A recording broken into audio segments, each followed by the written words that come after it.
Hey there, Erin from Morehouse Farm here with today's knitting tip, which is how to make a bind off as stretchy as that cast on.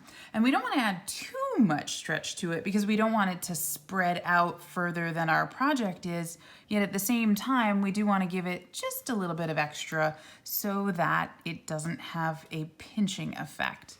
And the way that we do this is really simple. So when we bind off a stitch, we need 2 on the right needle, and then we would traditionally take the first stitch on the right, pull it over the stitch on the left. Well, just to give you a little bit of extra room in that bind off, before you drop this stitch off the needle, use your left needle to pull the first stitch on the right over the second stitch, and then drop them all off. So grab one, you've got 2 on your needle. Before you drop the old stitch off, bind off a stitch, then drop the old stitch off. And that gives you just a little bit of extra room in the bind off to give you that little extra stretchiness.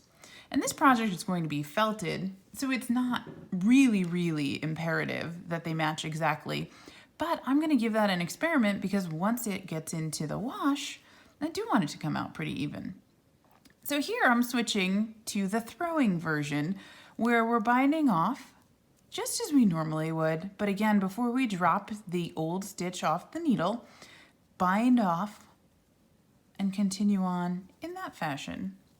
It gives you just a little bit of extra room so that when you are finishing this up, you don't have to worry about it pinching or being super tight. And in this case, I'm going to bind it off and then pull this one through, break my yarn, and we are good to go. And this project breaks all the rules because we don't even have to worry about darning that in because it's going to be felted and then we can just cut it off. So to the washer we go.